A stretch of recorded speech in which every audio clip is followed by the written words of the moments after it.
Janet Davey, MP for Lewisham and Deptford East, and also Parliamentary Secretary to David Lammy with us today. So I'm very grateful for Janet for coming. I also wanted to introduce, he doesn't really need an introduction, but Alderman Joe Williams, who's been a leading light in local politics in Berkshire for many years. I think probably back to the time when I was at secondary school, in fact. He's been vice chair of the Education Committee. He's acted in a number of other roles locally, represented Catesgrove and the town centre for many years of Berkshire County Council before it was dissolved in 1996. So welcome to Joe, who will be chairing today's event as well. So without further ado, I want to thank you for coming. We're very keen to discuss the issue of campaigning against racism really, and looking at a number of ways in which people are doing that. Janet is able to update us on some of the work she's leading. We're also hoping to discuss a little bit about the importance of commemorating the Windrush arrival in the UK, coming up to the 75th anniversary. There's a lot of work in Reading going forward to try to commemorate that very important historical event and the wider contribution of both Caribbean immigrants to the UK and other people from the Indian subcontinent and many other parts of the Commonwealth and indeed the wider world that come to enrich our country. We've offered so much to our local community in this town. We're very proud to be a diverse and welcoming community here, and we have a very vibrant town, I think, which we can also be very proud of, and we very much appreciate the interest from people around the country. Before I start though, Janet, we did stop at a Reading shop because I bought you something to commemorate it. I'd just like to officially present you with this glorious mug. If you want to unwrap it, and just perhaps if we show our support together. So I thought when we're next in Westminster, we can have our cups of tea out of these lovely mugs. In return, I'm going to be sporting a I Love Lewisham t-shirt. So there we go. What should we do? We should do that. Yeah, there we go. So thank you, Janet, so much for doing that. It's better than some of the poster work that's in Isle of Art, which perhaps is not one, I think. So without further ado, maybe I can hand over to Joe. Joe has been very patient, I should say, in trying to help chide me up to organise this event. So I'm very grateful for his patience and his forbearance.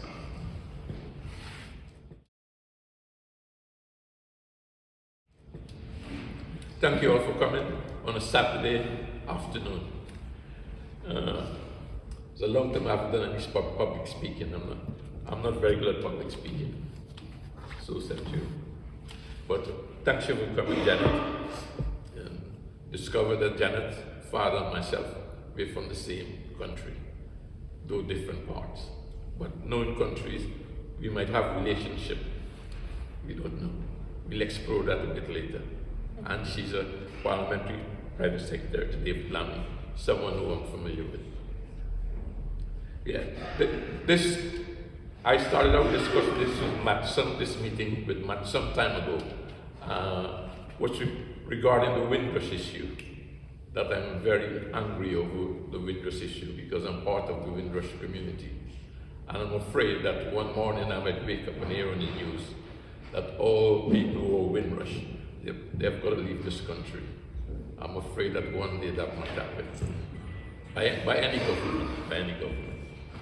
So that's why I was forcing Matt to get together to have a meeting. But Matt is a very busy person that we all able to put that together as such. We started out first with lots of people. Lots of people went through our list. But they weren't, for one reason, illness and other things, commitments, they weren't able to make the meeting, the discussion. So I guess we listed Janet. I think she's a newbie on the scene in Parliament. But when I said newbie, when you went to 2018, same time as mine. Say for them, you're steep in the parliamentary issues, in how Parliament operates and the things they do and what they say and how they say it. So welcome to Reading. Thank you very much.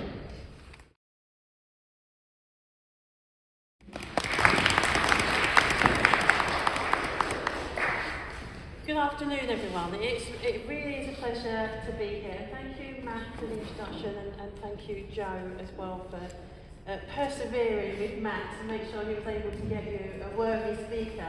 And I do hope I will be a worthy speaker on that sense. But first of all, I just want to say a little bit about Matt. I mean, Matt was actually in Parliament a year before me. I came in during a by-election in 2018, but they've adopted me into their group, so I feel very warmly welcome and part of the 2017 intake. But Matt is one of the most friendliest MPs, I would say, in Parliament. And he's dedicated, he's committed, and he's very serious about speaking up for your constituency, this constituency. And I'm just privileged to know him, and I really do appreciate him considering me and asking me to come and speak to you. And I remember when Matt first approached me and he said, you know, Joe's been speaking to him about wanting to have a speaker to speak about Windrush.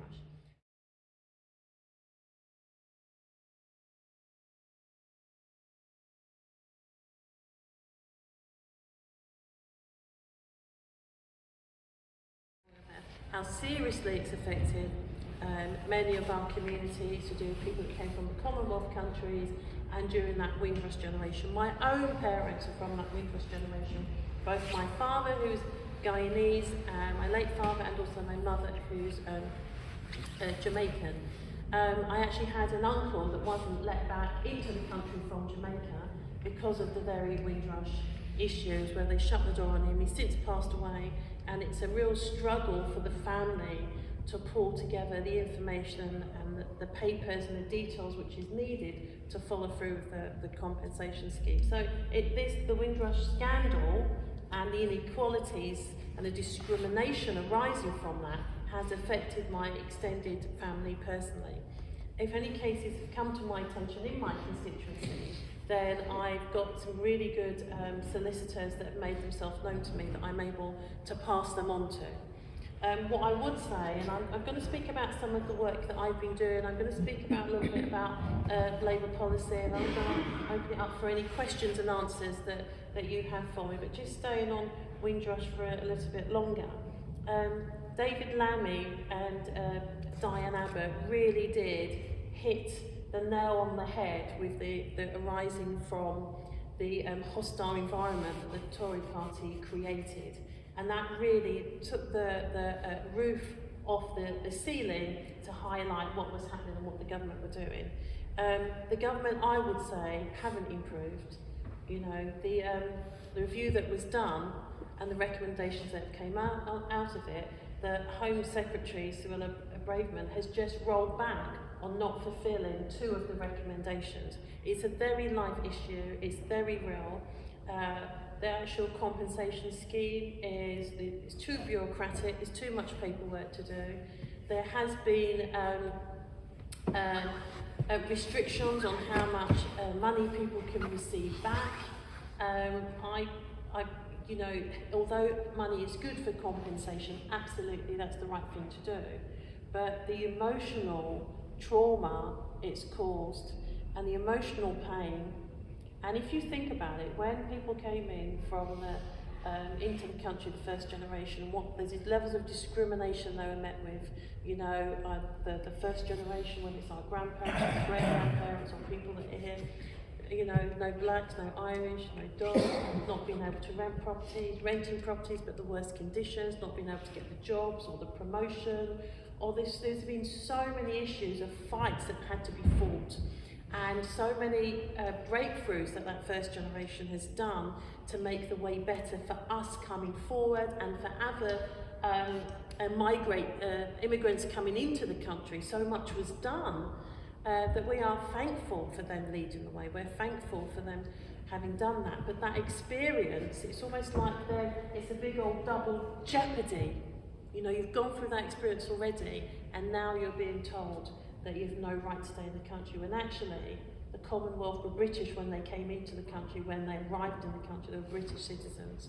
So they had every right to stay, every right to be here, and it was just that the law changed, and the law kept on changing, and the law was discriminating against them, and we know that's wrong.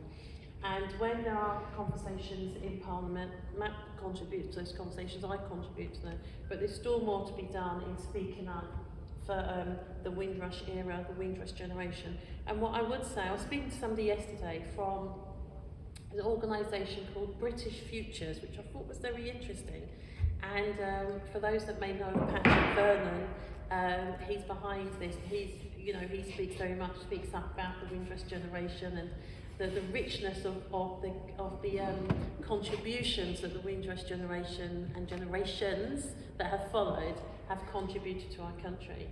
And one of the things that he's pursuing with his organisation is very much to make sure that the 75th anniversary is this June, and to make sure that events are taking place across our country and that we keep this history alive. Because our Windrush generation are getting older, and I think it's very much for the Labour Party, but very much for the second, third, fourth, fifth, sixth, seventh, eighth generations, keeping that Windrush generation alive, the history.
Why is that man dirty? Doesn't he wash?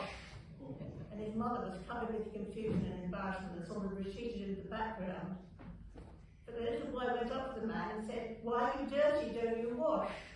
And the man said, "Yes, I do wash and I'm not dirty. This is the colour of my skin." So he sat down on the curb. Remember, this man sat down on the curb with his feet in the gutter with a little boy at his side, and he told him that his colour of skin was most of the people where he came from had that colour of skin. He came from a continent called Africa and a country called Ethiopia. And they had a chat about what different skin colours and what it meant, and there were certain people who had certain colours in this country and certain other countries. Anyway, I don't think he actually told him, but I don't know how he knows. But do you know who that man was? It was Haile Selassie. And Haile Selassie had come to visit his sister who was staying on the Bath Road. It must have been in the 20s. It's a nice little story to start the fact that little story of the little boy. That little boy grew up to be a priest, went to work in South Africa and campaigned against apartheid. That was interesting. Anyway, the 60s. For those of you who can look back to the 60s, it was a time of great ferment. The Vietnam War, Black Power in America, uprisings in Europe, uprisings in Paris and London and other places. Housing was problematic, particularly in London, and there were certain people who exploited the fact that people were migrating and desperate for housing. And Rathman, who was owned a lot of property in Notting Hill in London, we developed something called Rathmanism, which was trying to exploit West Indians particularly in their tenancy, because they didn't have the same tenants' rights as other people. So there's a whole lot of things going on at the same time. The policing was controversial. So started the women's movement. It was the invention of the pill. It was the anti-colonial struggle when Ghana was the first colonial country to become independent. It was formerly the Gold Coast. And of course, no internet. There was phone. So all we could communicate with at that stage was phone or word of mouth or post. And of course, it was the Beatles. So that was the situation which 1965, which I'm starting to talk about from my point of view. In Reading, the Caribbean community migrated here first, and at that stage, in the I'm writing this down, aren't I? 60s, late 60s and 70s, they could get a mortgage from the local authority, thank you very much, and they were able to buy houses along the Oxford Road. But the Asians who came a little bit later into the 60s, there was no mortgage available for them then, so they had to club together and buy their own property. Now you imagine there's a huge difference in terms of looking after your children and coping with life if you've got problems about that sort of housing situation. Of course there was a labour shortage, and I remember recruiting for working in the NHS. And there was alleged to be a poster going around saying, "Come to sunny Birmingham." I never actually saw this poster, but it's certainly one of those posters which are a myth going on around about there. So much later, the African community came to Reading much later, and the Nepalese community, and of course the Eastern European community much later. The priority, if you migrate, as most of you will probably know, your priority is housing, work, and someone to look after your children or educate your children. These are the sort of priorities. And that's the main aim of life, to cope with life. In Reading, I don't know exactly I can't remember all the places that people migrated, worked in, but there was certainly Mars and Slough. There used to be coaches which went from Reading to Slough, and Dad would go on the morning coach and go to work on the shift, and his wife and mother would take her children on the coach, the next coach out, meet father, and he would bring these children back. So those children were having a time on the bus. There was also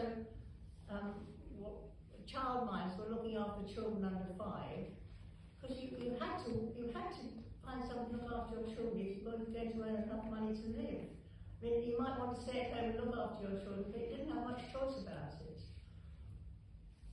We did a dawn watch outside some of the childminders. I don't think we do that now. I think it's actually pretty offensive.